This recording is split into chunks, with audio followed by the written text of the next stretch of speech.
¿Cómo están? Tengan todos ustedes una muy buena jornada, gusto de saludarlos.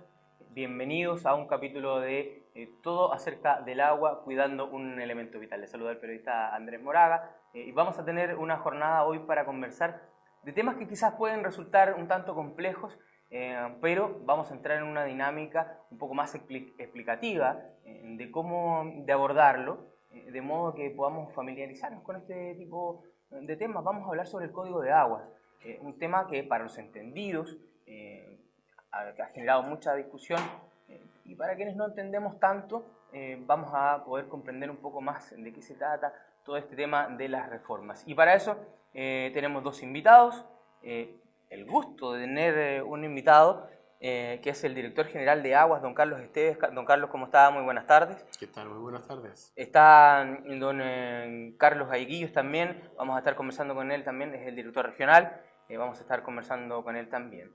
Y entremos de inmediato en la conversación con una pregunta que quizás no debería hacerla, pero que nos va a desarrollar la conversación de hoy, y que es, ¿qué es esto del código de aguas? ¿Qué es el código de aguas? Básicamente, partamos por el principio. De acuerdo. ¿Cómo podemos explicar, para quienes no son entendidos, para quienes no se relacionan con el tema, qué es el código de agua? Bueno, básicamente el código de aguas es una ley. Y en Chile el marco normativo tiene un orden jerárquico, que hay una ley fundamental que se llama Constitución Política, y luego hay leyes, algunas de las cuales que están codificadas, es decir, que han reunido un conjunto de antiguos articulados y hacen un compendio o una sistematización de una sección o de un contenido, y de ese modo existen el Código Civil, el Código Tributario o los códigos de procedimiento penal, civil y el Código de Aguas, entre otros. Entonces, básicamente el Código de Aguas es una ley que regula el aprovechamiento de las aguas terrestres dulces, por decirlo así. Es decir, no se refiere al agua marina. Correcto. Y establece un esquema en que, si bien parte definiendo el código hoy vigente que el agua es un bien nacional de uso público, lo dice el Código de Aguas y lo dice el Código Civil. El Código Civil dice lo mismo. El Código Civil lo dice en el artículo 595, el agua es un bien nacional de uso público. Y en el artículo 589 del Código Civil agrega: los bienes nacionales de uso público pertenecen a la sociedad toda. Entonces aquí se ha armado una discusión como esto de que si es un bien nacional de uso público, ¿le pertenece a un individuo o le pertenece a la sociedad? Y el Código de Aguas vigente, el que hoy existe, establece que si bien es un bien nacional de uso público, se le puede dar un derecho de aprovechamiento a una persona. Es decir, se le concede, desde siempre han sido concesiones, antiguamente el fruto de la concesión se llamaba merced, hoy se llama derecho real de aprovechamiento. Se le concede el derecho de usar y gozar las aguas. El derecho a usar y gozar las aguas, sobre este derecho hay un segundo derecho, y eso es lo que lo hace tan complejo, que es un derecho de dominio sobre este derecho de usar y gozar. Y este derecho de dominio, además de los atributos de uso y goce, puede ser objeto de disposición. Puedo enajenarlo, puedo venderlo. Si me muero, mis herederos pueden heredarlo. Y en consecuencia, la modificación que está en curso lo que hace es decir, bueno, si es un bien nacional de uso público, ¿cómo lo hacemos? ¿Cómo ejercemos la tutela pública? ¿Cómo cuidamos el recurso? Y porque esto no es Coca-Cola. ¿Y cómo hacemos que alguien pueda ejercer su derecho, pero también cumpla con las obligaciones que todo derecho conlleva?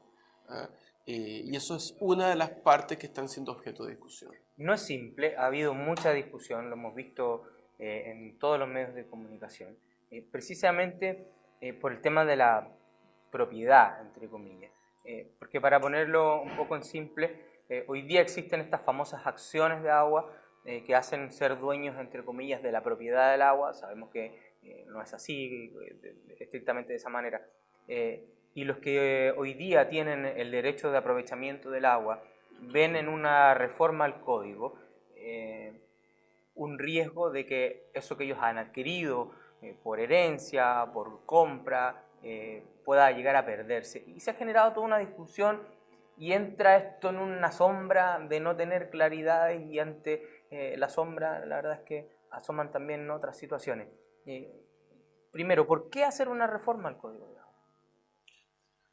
Digamos, Bueno, si el Código lleva tantos años operando para eso hay relativamente bien. Para eso hay dos respuestas, una respuesta formal y una respuesta más de contenido. La respuesta formal, habría que hacerle una pregunta a los que iniciaron los proyectos de ley en el año 2011 y 2012. Porque estos proyectos de reforma del Código de Agua son del año 2011 y 2012. Cuando a mí me tocó asumir, el proyecto había terminado su votación en las comisiones especiales de la Cámara de Diputados y se prestaba para ser sancionado en la sala de la Cámara de Diputados. Yo me encontré con sorpresas que tenía este texto modificado y me sorprendió porque había ocurrido durante toda esta modificación durante la administración del presidente Piñera. Y allí se señalaba en el articulado varias cosas extrañas. La primera era que caducaban aquellos derechos cuando se declarase agotada una cuenca. Entonces, en la región de Coquimbo caducarían todos los derechos. Porque una cuenca se declara agotada cuando ya no puedes dar más agua, porque si das más agua se hace un sobreotorgamiento o hay una sobreexplotación. Entonces la caducidad de las aguas superficiales hubiera significado la caducidad de los derechos, que a nosotros nos pareció que era imposible de entender. También se planteaba de que el caudal ecológico aplicaba retroactivamente a todos los derechos existentes, cosa que obviamente la legislación en curso no lo dice, aunque algunos creen que lo dice. No lo dice y no lo señala. También se planteaba que todos los derechos nuevos y antiguos debían ser temporales a 5 años, ¿no? Y otros hablaban de 10 años. Estoy hablando de lo que se hayan votado por unanimidad. Correcto. Y nosotros dijimos que esto no podía ser.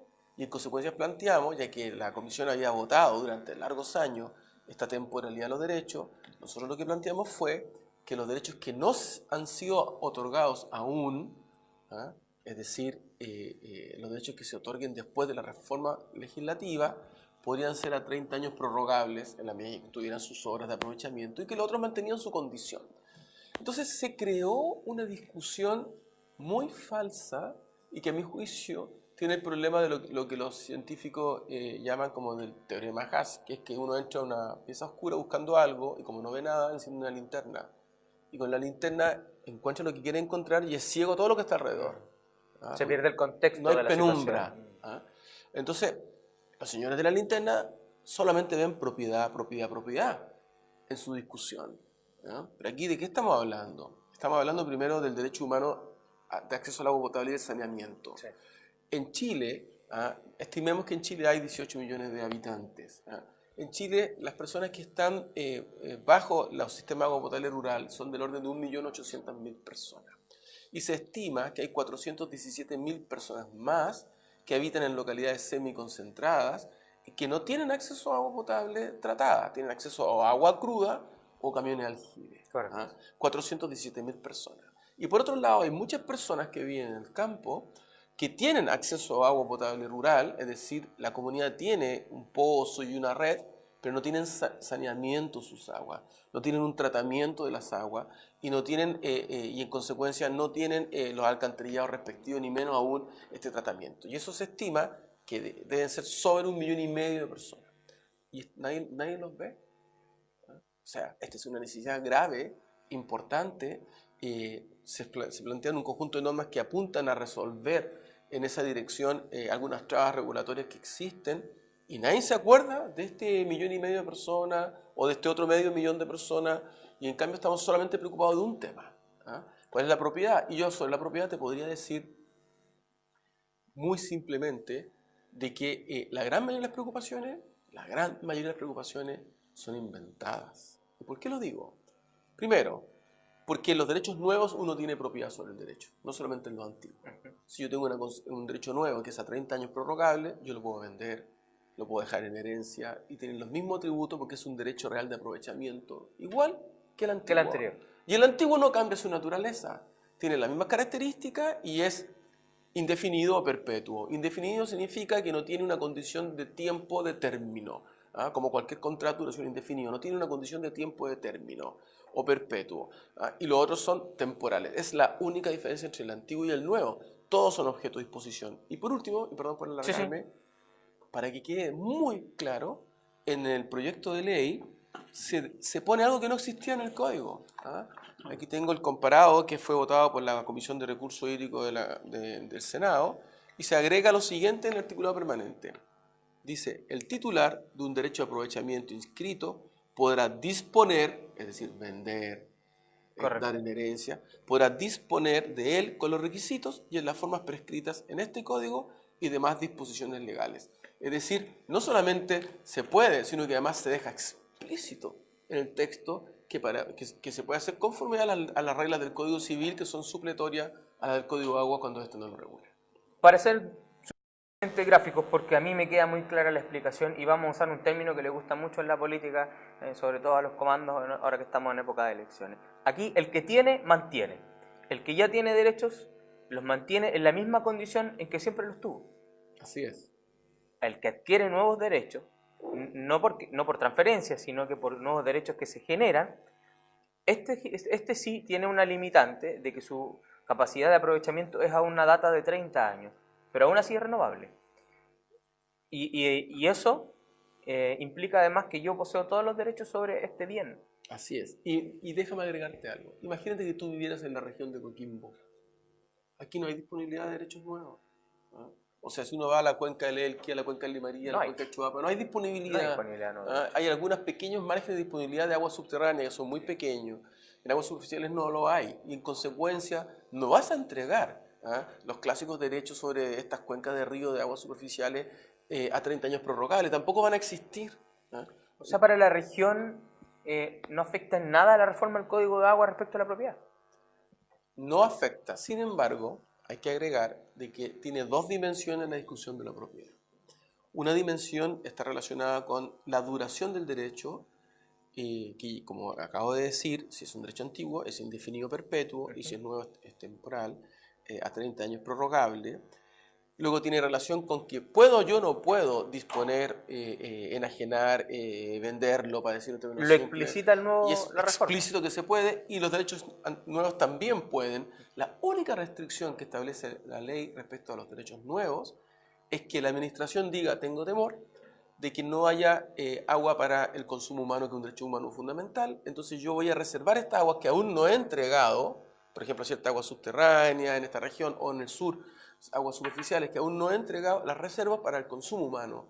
Y cuando llegue el momento se las doy en un derecho oral de aprovechamiento a APR o a sanitaria o a quien me lo solicite, pero para el consumo humano. Y la restricción que se establece que si las doy para el consumo humano, usted la puede vender, pero solo para el consumo humano. Correcto. Es obvio y natural.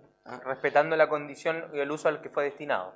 Obviamente. Y entonces yo te quería agregar que hay un elemento que algunos regantes han utilizado y que al igual que el otro tema que te acabo de mencionar, es una expropiación, es una exportación o una importación más bien dicho de lo que dicen en el sur. ¿Ah? Y es lo siguiente, el derecho real se llama derecho real de aprovechamiento, no sé si tú sabías que se llama así, Sí. se llama derecho real de aprovechamiento de aguas. Es decir, es el derecho a aprovechar las aguas. En consecuencia, el derecho que me permite a mí aprovecharlas, cierta cantidad de litros por segundo, conlleva una carga obvia y natural que es que la aproveches. Correcto. Eso es lo que conlleva. Entonces, la reforma legal del año 2005 estableció que se entendía por aprovechamiento no si de verdad estás usando o no el agua, sino si tenías o no tenías las obras de aprovechamiento. Correcto. Es decir, si son aguas subterráneas, ¿tiene usted el pozo o no tiene el pozo? ¿Tiene la bomba o no tiene la bomba? Si son aguas superficiales, ¿tiene una bocatoma para sacar las aguas o no la tiene? Yo no le pido que sea cemento, no le pido que sea bien hecha. En las condiciones que sea, pero tiene que existir. Existe este ánimo de captación. ¿Ah? Obviamente si pasa menos agua, hay sequía y tú no estás aprovechando el agua, la que tiene derecho no tiene ningún inconveniente. El tema es que tengas la obra. Incluso en algunos casos son patas de cabra, son unos troncos, unas piedras que se ponen. Bueno, entonces la ley que ya está vigente, desde el año 2005, establece que si yo no tengo la obra de aprovechamiento, se me va a cobrar una patente. Correcto. Por no tener la obra. ¿Qué dice la reforma? La reforma dice sí, pero hay personas que no tienen esta obra de aprovechamiento y durante muchos años no hacen nada. ¿Quiénes son esos? No son los agricultores. podríamos presumir que son probablemente especuladores del agua. O, sí, pero también quienes tienen derecho y los guardan ociosamente porque creen que en el futuro, en algún momento, van a poder construir una central hidroeléctrica o algo en esta zona. ¿Mm? Entonces, los especuladores del agua, es que un nombre duro de dar, porque la gente dice que no, pero la realidad es que ellos piden los derechos, no hacen nada, y algunos incluso ni siquiera lo inscriben en el conservador de bienes raíces. ¿Por qué no lo inscriben? Porque un agricultor, por regla general, lo inscribe. ¿Y por qué si lo inscribe el agricultor? Porque le va a dar uso y destino a esa agua. Y no solo por eso, sino que va a postular a subsidios. Y para postular un subsidio a la Comisión Nacional de Riego o de INDAP, tienes que estar en el catastro público de agua. ¿Ah? Eso necesita que sus aguas estén inscritas. Entonces, la gente pide estos apoyos y están inscritas. El otro no le interesa tenerlas inscritas. ¿Y por qué no la tiene inscrita? Porque la Tesorería General de la República no le va a poder cobrar nunca esta patente, porque la competencia del tribunal ante el cual puede acudir la Tesorería General de la República es la del conservador donde está inscrito. Entonces nosotros en la reforma decimos, aquel que no quiera inscribir su derecho y le damos 5 años para hacerlo, inscribirlo. No estamos hablando de alguien que no ha regularizado el derecho. Correcto. Es alguien que ya tiene el derecho y se rehúsa a inscribirlo. ¿Ah? Entonces se le notifica, se le da un procedimiento, se le da un plazo y a ese se le dice, si usted no quiere inscribirlo le puede caducar, porque yo presumo que tiene el agua guardada para sacarla a la venta por muchos millones cuando haya muchos estrés hídrico y hay gente atrás, campesinos y un montón de personas que necesitan el agua. E incluso necesidades de consumo humano. Entonces, y a mí me preocupa cuando escucho eventualmente organizaciones del gremio agrícola defender esto. ¿Ah? Entonces dicen, no, es que no queremos que ocurra esta caducidad. ¿A quién estamos defendiendo? Porque el regante riega. ¿Ah? Eso, no hay ninguna duda al respecto. Me queda claro, y me disculpa que lo interrumpo, me queda claro que hoy día, si yo tengo los derechos de aprovechamiento del agua, necesito tener la infraestructura para captar esa agua, sea un pozo en el caso de las aguas subterráneas, sea una bocatoma en el caso de las aguas superficiales. La ley ahora va a mantener eso, pero va un poco más allá y va a decir, bueno, necesitamos que las tengas inscritas. Y me queda la duda que usted me plantea. ¿Por qué? ¿Por qué no acudir a recuperar esa disponibilidad de agua de quien por muchos años no le ha dado uso? Porque la reforma plantea un plazo de 5 años, que por muchos años no le ha dado uso para ponerla a disposición de agricultores que a lo mejor la necesitan o del mismo consumo humano. Así es. Bueno, porque le damos una oportunidad. Porque en el fondo lo que podríamos inmediatamente haber hecho está caducidad, pero decimos, bueno, se definen nuevas reglas. Ya la ley hoy dice que debe inscribirla. Lo que pasa es que la ley no lo sanciona, la ley actual. Entonces nosotros consideramos pertinente darle un plazo de tiempo. Si el derecho es nuevo... Un plazo que es razonable además, son 5 años, claro, no son ni 30 ni 60 días. Si el derecho es nuevo, son 6 meses, ¿no? Para que vaya a hacer la inscripción. Y si el derecho es antiguo, son 5 años. Esto hay que combinarlo con otra cosa. Porque leí hace poco un inserto de una Junta de Vigilancia de la región en que a mi juicio confunden este problema.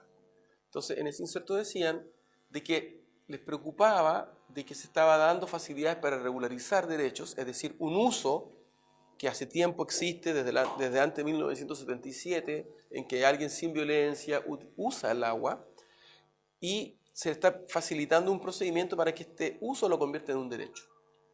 ¿Ah? Es un derecho que por tanto vas a poder vender y vas a poder pedir crédito y vas a poder también pedir subsidio. Y la ventaja de esta regularización que se está planteando es que el derecho que regularizas se regulariza como un derecho antiguo.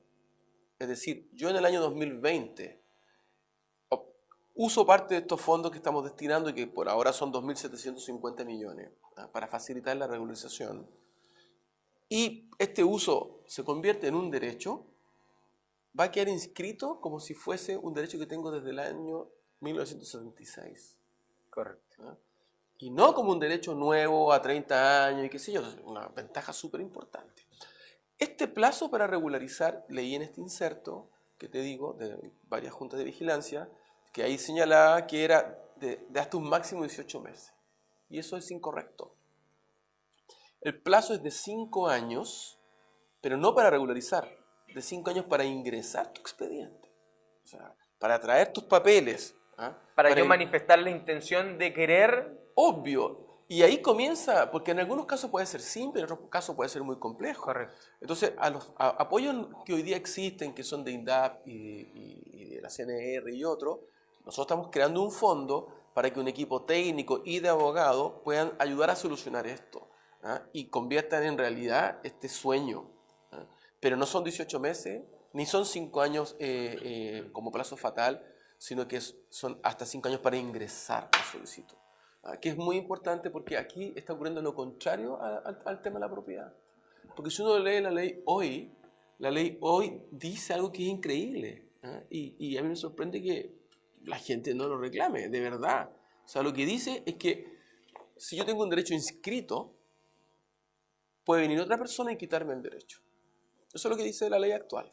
La ley lo avala, la ley lo permite. Lo dice expresamente, porque dice en los artículos del Código Agua, en el artículo segundo transitorio, señala: los derechos de aprovechamiento inscritos que estén siendo utilizados por personas distintas de sus titulares a la fecha de entrada en vigencia de este código podrán regularizarse cuando dichos usuarios hayan cumplido 5 años de uso ininterrumpido. Es decir, yo tengo un derecho, me muero, y mis hijos están viviendo uno allá y otro acá, no están viviendo conmigo. Y comienza un trámite de la posesión efectiva, esto se demora. Viene otro y empieza a usar el agua. Y no hay nadie que lo defienda porque me morí y no hay nadie más aquí en la casa. Y la empieza a usar el otro. Y mientras sale el trámite, después alguien se va a venir a vivir aquí y en el intertanto pasan 5 años, el otro me regularizó el derecho y me lo quitó. Entonces alguien dice, bueno, esta reforma de ley dicen que ataca el derecho de propiedad, perdónenme, está diciendo esto ya no va a poder ocurrir.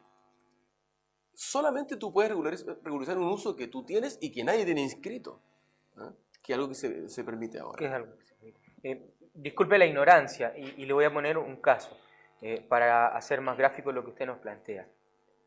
Si un agricultor decide dejar la actividad por temas de edad, por temas familiares, la razón que elija, y arrienda su predio, el arrendatario que está haciendo uso de las aguas que son de propiedad de ese agricultor, podría después de 5 años de arrendar ese predio, junto con las aguas, inscribirlas a su nombre.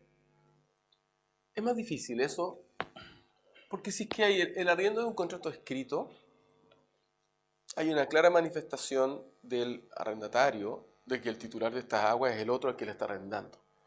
¿Y si no lo es? Pero si es que esto es un acuerdo verbal, o es un precario, o un comodato precario, es decir, te dejo usarlo de buena onda, y el otro lo empieza a usar, me podría joder. Úsalo, cultiva papas, por ejemplo, en nuestra zona, cosecha tus papas, el 10% de tu cosecha es mía, con eso yo me hago pago del uso que tú le estás dando a mi parcela y arreglémoslo así nomás. Por ejemplo, o como la gente suele asociar, dice, oye, te arriendo mi tierra y no hago un arriendo de las aguas, pero te permito usar las aguas porque están ahí. Te arriendo la tierra y efectivamente, si el otro demuestra que durante 5 años usó las aguas sin violencia, de modo continuo y como dice el actual Código, podría regularizarlas. Esto no va a poder ocurrir, porque la reforma legislativa lo que establece es que tú no puedes quitarle el derecho inscrito a otra persona por esta vía. Lo que tú puedes es regularizar un uso ancestral que tienes o inmemorial, en la medida que pruebes que lo vienes usando desde hace tiempo. Y se agrega algo súper interesante que favorece a la Junta de Vigilancia, a la Asociación de Canalistas y a las comunidades de agua, y es que ellos pueden presentar en un expediente a un grupo de personas para regularizarlo.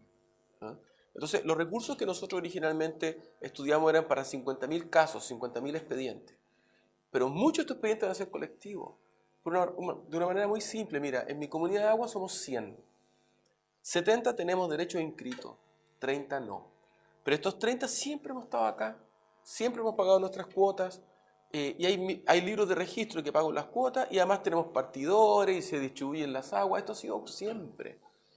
Hoy día el sistema te obliga a que si tú quieres regularizar, contrates un abogado y lo hagas caso a caso en un tribunal.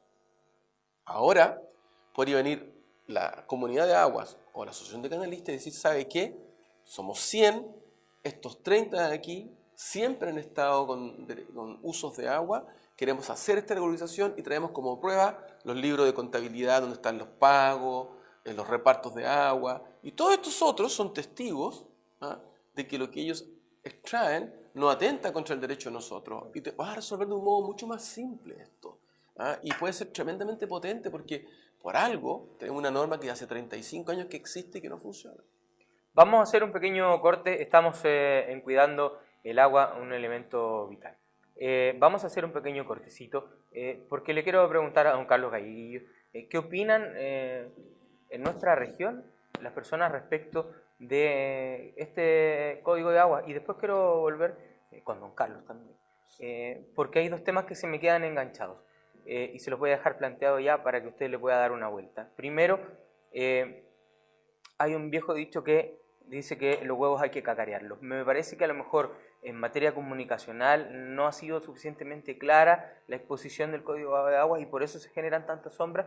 Una pregunta que le dejo planteada, y lo otro que quiero conversar con usted antes de terminar el capítulo de hoy es respecto sobre los especuladores en el agua. Hoy día, en muchas ocasiones, el valor del agua es más alto que el valor de la tierra. Pero vamos a hacer un pequeño corte y ya estamos de regreso.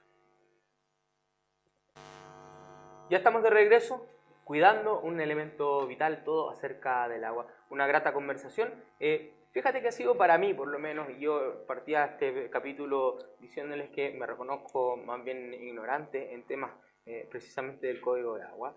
Muy pedagógica, muy explicativa, y hemos logrado ir entendiendo una serie de cosas. Y además de ir entendiendo una serie de temas, queremos saber también con el director regional, don Carlos Galleguillo, cómo le va. Grande. ¿Cuál es la opinión de la gente de nuestra región respecto del código y de esta reforma que viene el código? Bueno, en lo personal yo he tenido oportunidad de estar compartiendo algunos tópicos importantes de la reforma en toda la región, en presencia de dirigentes de organizaciones de usuarios, que hay que destacar que dentro de nuestra región de Coquimbo, solamente en nuestra región, tenemos 621 organizaciones de usuarios, entre juntas de vigilancia, asociaciones canalistas y comunidades de agua. Cifra no menor. Además de eso, están los comités de agua potable rurales, están las comunidades agrícolas, que también es una importante cantidad de organizaciones de comunidades agrícolas que existen, porque en el país existen 187 comunidades agrícolas del país. Y de esas 187, hay 178 comunidades agrícolas en nuestra región solamente. Entonces, es un gran número de organizaciones que están pendientes de todo lo que se ha estado analizando respecto a esta reforma al Código de Agua. Y uno de los aspectos que yo he detectado, por lo menos, que son la mayoría de las preocupaciones que han tenido los agricultores, porque es principalmente en la parte agrícola la que se ha demostrado con cierta preocupación, porque uno puede ver si existe algún tipo de comentarios de las sanitarias, por ejemplo, o de las mineras, que también son usuarios importantes, aun cuando hay que entender que en nuestra región los derechos de aprovechamiento de agua están en poder de los agricultores en un 80%, que es prácticamente la media nacional en términos de la tenencia del derecho de aprovechamiento de agua. El resto de ese 20% está en industriales, están los mineros, y también un porcentaje del orden del 6 a 8% en la parte del consumo humano. ¿Ya? Entonces, dentro de esta región nosotros tenemos, que ya se señalaba en la conversación anterior, una condición absolutamente cerrada, porque las tres cuencas hidrográficas, Elqui, Nimerey y Choapa, están con sus derechos superficiales agotados. Y en términos de derechos de aprovechamiento subterráneo, prácticamente los acuíferos que quedan, los sectores acuíferos con alguna posibilidad de constitución de derechos de aprovechamiento de agua, también es muy marginal el porcentaje. Por lo tanto, si nos centramos en lo que ha sido, en el fondo, el manejo del derecho de aprovechamiento de agua en nuestra región, nos encontramos con diferentes escenarios. Primero, hay inscripciones de derechos de aprovechamiento de agua en todos los conservadores de nuestra región, con unidades de medida muy vagas. Nos encontramos con derechos de aprovechamiento que dicen con sus derechos de agua, sin indicar de dónde es la procedencia, dónde está la fuente de abastecimiento para ese derecho. Hay derecho de aprovechamiento en pulgadas, centímetros cuadrados, tejas, etc. lo más claro. Que si son se quiere, derechos muy antiguos. muy por lo antiguos. demás, que por eso Entonces, tienen esa definición tan vaga. exactamente. Entonces, el derecho de aprovechamiento, el más claro si se quiere, que uno puede llegar a determinar una cierta equivalencia para aplicarle una unidad de medida, son las acciones, ¿ya? Y en ese sentido nosotros tenemos del orden de 25.000 acciones en Elqui, del orden de 45.000 acciones en Limarí y unas 20.000 a 18.000 acciones aproximadamente en el Choapa.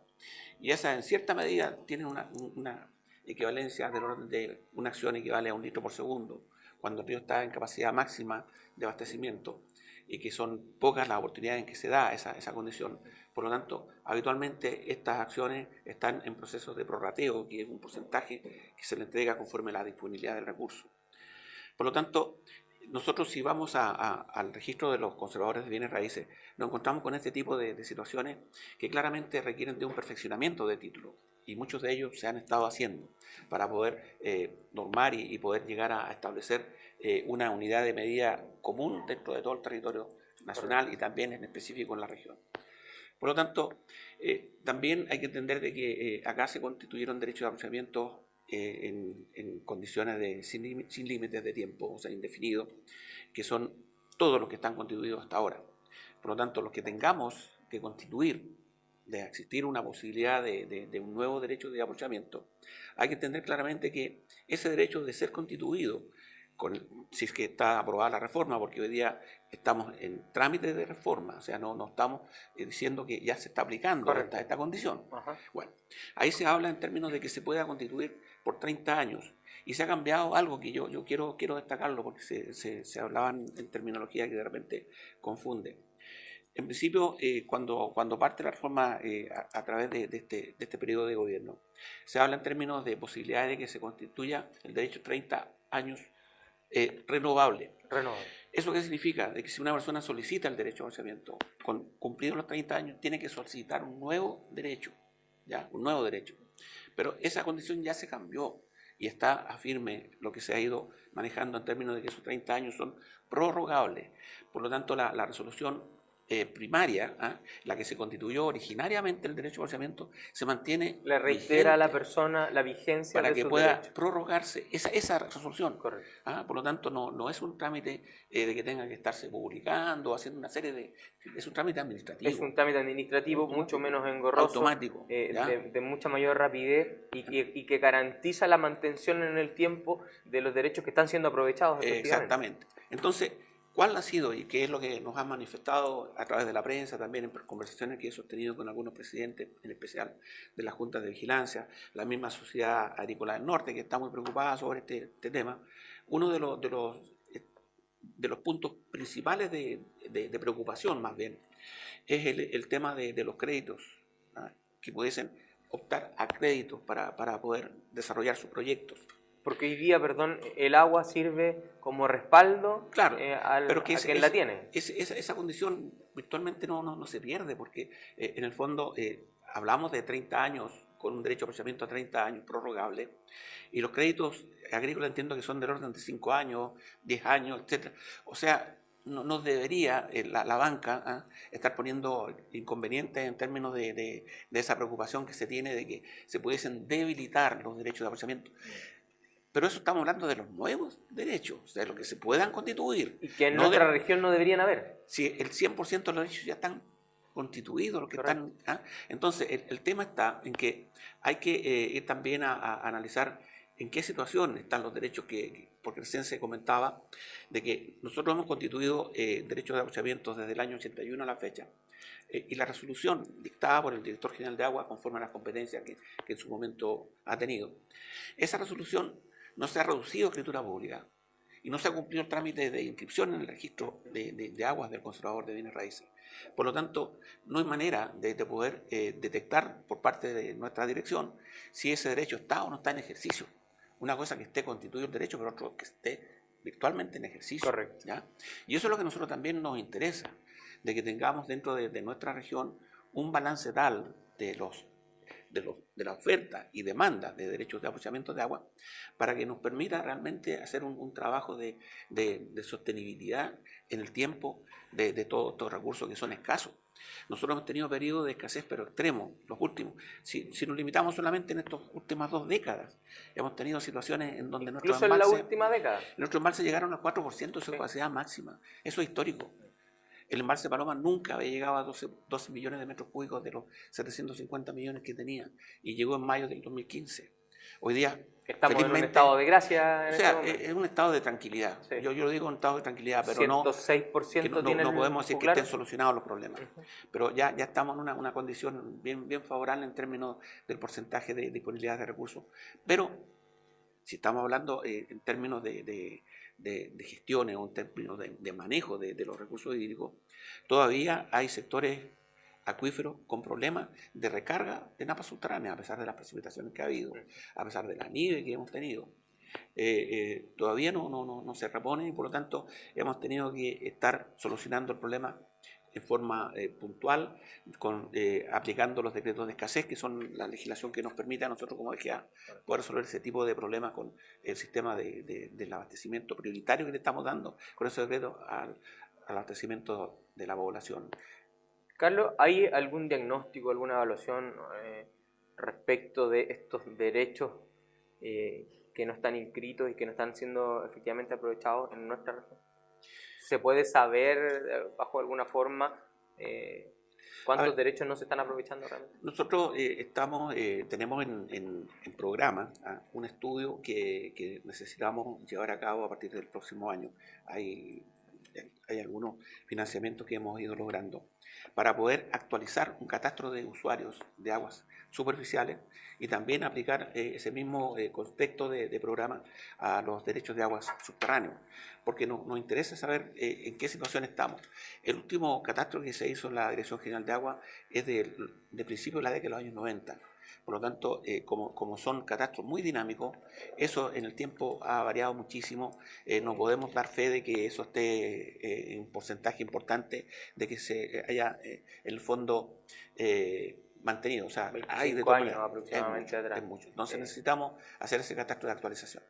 Porque hoy día, bajo el concepto de la reforma, si logramos determinar cuántos son los derechos que nos están usando efectivamente, y esos derechos se pueden redestinar a quienes tienen hoy día claramente necesidad de aprovechamiento de esa agua, podríamos generar ahí un foco de solución para esas personas, sabiendo y teniendo claridad cuáles son, cuántos son y quién los tiene.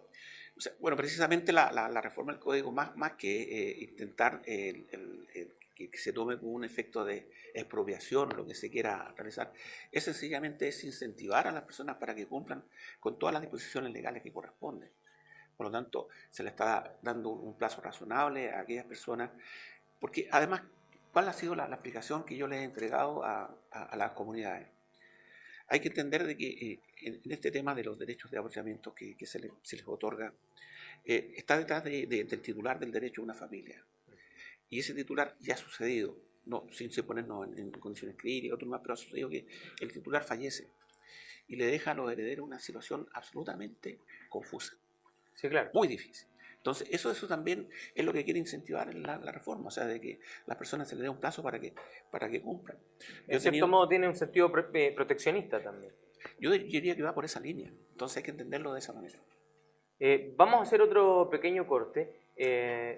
Carlos, conversábamos antes de comenzar el programa y yo decía, vamos a hacer 30 minutos, 40 minutos. Tú me decías, es harto. La verdad es que se nos ha pasado el tiempo muy rápido y nos quedan varios temas que conversar todavía. Pero necesitamos hacer otro pequeño corte. Ya vamos a regresar con esta conversación que la verdad es que se nos ha hecho muy grata y también muy breve. Estamos de vuelta en un momento, no se separe de nuestra sintonía.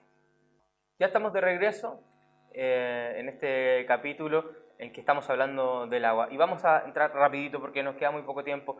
3 temas, le decía fuera de micrófono Carlos, que queremos conversar. Primero, y muy breve, el tema de la especulación. Hoy día la especulación con el agua es un fenómeno real, es una condición que se da. Hoy día hay lugares donde el valor del agua es mayor incluso al valor del terreno.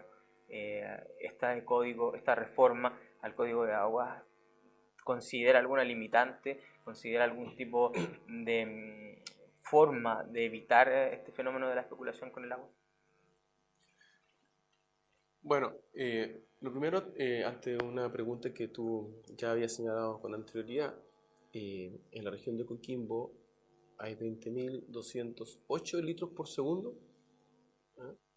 Que la Dirección General de Agua ha determinado que no son aprovechados. 20.208 litros por segundo, ¿ah? Que nuestros fiscalizadores han determinado que no se ha aprovechado, y en consecuencia han sido notificados en el mes de enero en el diario oficial advirtiéndosele que se le cobre una patente. De estos, 2/3 son para usos no consultivos, es decir, agua que uno recoge para luego devolver en igual cantidad y calidad, normalmente para generación hidroeléctrica, y 1/3 para usos consultivos, normalmente vinculados con la agricultura. Entonces aquí hay un mundo que uno se pregunta, bueno, ¿qué es lo que pasa? En una región con gran necesidad hídrica, ¿por qué hay 6.000 litros por segundo, 6.500 litros por segundo que no se aprovechan? Entonces uno podría preguntarse, bueno, o hay algo raro, o son derechos ociosos, o hay especulación. No quiero entrar en preguntar quién tiene concentrada la propiedad de esos litros por segundo que no se están aprovechando, porque nos da para hacer otro capítulo, pero sí la respuesta al por qué. No, yo al respecto, tú me decías, bueno, sí que la reforma de ley puede ayudar a resolver el problema. Entonces, fue nuevamente una opción que tuvimos que tomar. Dijimos, a ver, vamos y hacemos una reforma para castigar al que ayer, el año pasado y todo este tiempo se ha dedicado a este ejercicio, y no fue nuestra opción. Nuestra opción fue crear un sistema que haga inviable eso. ¿Ah?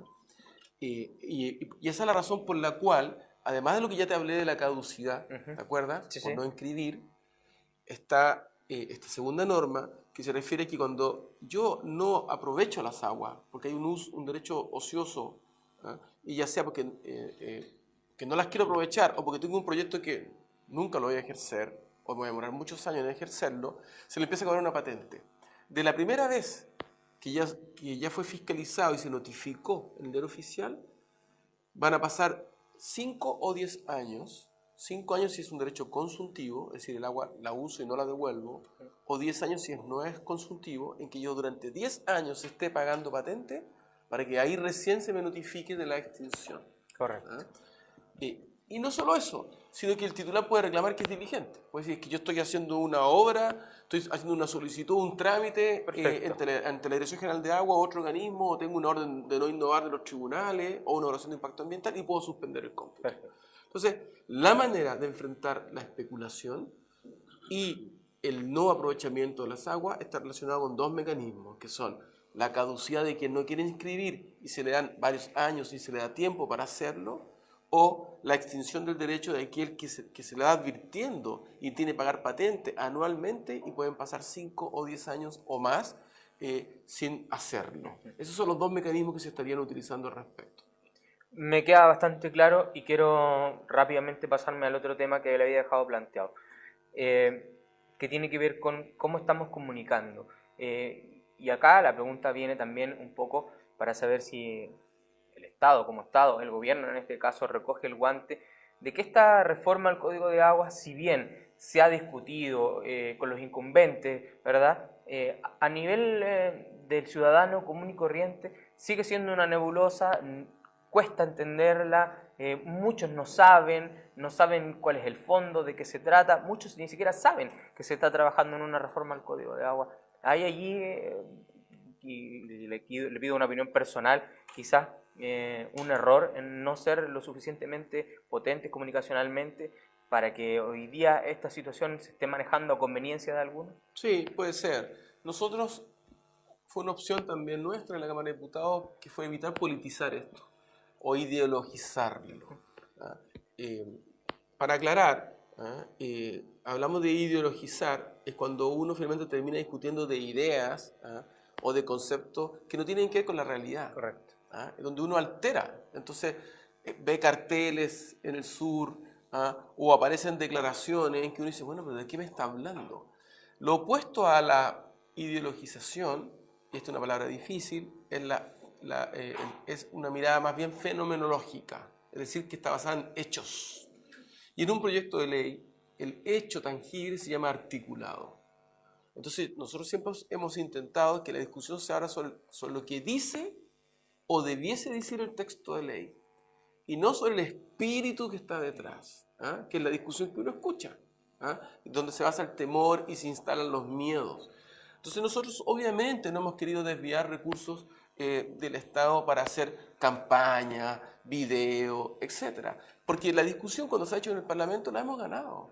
Porque finalmente van quienes tratan de instalar el temor y el miedo, y cuando uno en la misma sesión les dice, discúlpeme, esto no es así, es asá, los parlamentarios están obligados a mirar el texto de ley y ver que efectivamente no es así, sino que es asá. Entonces nosotros en eso nos ha ido muy bien en la discusión legislativa. Pero desafortunadamente, y en la medida que nos acercamos a las campañas políticas, se instalan cosas muy increíbles. Yo he escuchado, por ejemplo, de un candidato señalar que nosotros estamos creando un derecho de usufructo sobre las aguas. Ya. ¿Cómo? O sea, el derecho actual de aprovechamiento, aquí tengo el Código de Aguas vigente, dice claramente, o sea, nadie se puede confundir al respecto, dice, el derecho de aprovechamiento es un derecho real que recae sobre las aguas y consiste en el uso y goce de ellas, con los requisitos y en conformidad a las reglas que prescriba este código. Cosa que expliqué antes. Artículo 6 del Código. Es un usufructo. Lo que ocurre es que sobre este derecho, yo tengo un derecho, un segundo derecho de dominio que me permite enajenar y qué sé yo. Ahora bien, sí, no ha sido nuestro ejercicio el tema este de cacarearlo, pero por lo mismo, en algunas ocasiones la estrategia es positiva. Porque yo escuché críticas muy parecidas respecto a la otra reforma de ley que obliga a crear transparencia en el mercado, obliga a tener mejor información sobre lo que pasa con las aguas y crea normas vinculadas con una mejor fiscalización respecto a aquellos que abusan en el uso de las aguas y con sanciones reales. Y además agrega atribuciones en materia de calidad. Esa reforma legislativa, yo opté por ser súper silencioso al respecto, porque todo el mundo hablaba de esta otra.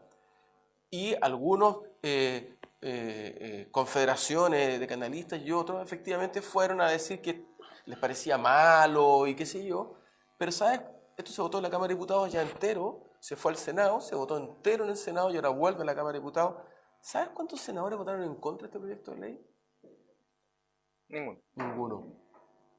O sea, incluso con un consenso absoluto de ningún senador votando en contra, uno lo cuestionan. Es raro en nuestro país. O sea, y en esta época. Y en esta época. Porque esto fue hace un mes. Esto fue hace un mes. Que es una reforma que va a ser anterior a la reforma del Código. Esta reforma va a ser ya. Y es muy importante, porque te permite tener sanciones reales a quienes se aprovechan de los otros. El que se aprovecha, alguien dice que puede ser un regante, ¿por qué lo sanciona? Pero ¿contra quién se aprovecha? ¿A quién está afectando? Contra otro regante. Correcto. Y probablemente más pequeño. Entonces, y son normas muy potentes, porque para cerrar te podría decir lo siguiente. Yo creo que la gente de la calle no se involucra porque la gente de la calle cree que ellos no son dueños del agua. Pero cuando uno le dice, y cuando la ley actual del Código Civil dice que el agua es un bien nacional de uso público y que pertenece a la sociedad, lo importante es que la sociedad no puede ir e instruir a una Junta de Vigilancia de cómo canalizar las aguas. Sería ridículo, esta es una atribución de la Junta de Vigilancia. Pero la sociedad sí puede crear consejos de cuencas y puede crear principios para salvaguardar el agua, para que nuestros nietos tengan agua y no matemos los acuíferos hoy en día, para que el agua no se contamine, para que la obra de aprovechamiento que se hace en la ría no ocurra que en un temporal termine por matar, herir o afectar la salud de los demás. La gente tiene derechos al respecto y debe involucrarse. No lo hace porque todavía abre la llave de su casa y encuentra agua y en consecuencia cree que es un bien infinito, que no lo es. Y yo creo que cada día más somos conscientes de que es así. Por eso, cuidando un elemento vital, todo acerca del agua. Hemos querido generar este espacio para discutir, para dialogar, para aprender de muchas situaciones que ocurren respecto al elemento vital y que hoy nos afectan más que nunca. En estos tiempos, el agua viene siendo cada vez más preciada. Yo les quiero agradecer su tiempo. Lo sacamos de su agenda, le pedimos que se hiciera este tiempo para estar con nosotros, gentilmente ha podido estarlo y creo que hemos tenido una interesante conversación. Se nos quedaron ahí algunas cositas en el tintero, pero hemos querido aprovechar de la mejor manera este tiempo. A los dos, Carlos Galleguillos, don Carlos Esteves, les quiero agradecer este espacio de conversación para poder hacer lo que hemos hecho en esta casi hora de conversación, aprender un poco más. Nosotros también te queremos agradecer porque este programa es fabuloso. ¿Ah? Te permite detenerte en un recurso valioso, en un recurso natural, ¿ah? y hacer que la gente converse al respecto. En algunas ocasiones estamos hablando de una ley, en otras ocasiones de cosas muy concretas. ¿Ah? Entonces yo, al contrario, felicitarlo y decirles que siempre cuando lo quieran van a contar con nosotros. Muchas gracias. Por mi parte me despido, agradecerles la compañía, la sintonía el día de hoy. Soy el periodista Andrés Moraga, que les saludó y nos encontramos en otro capítulo de Cuidando el Elemento Vital, todo acerca del agua.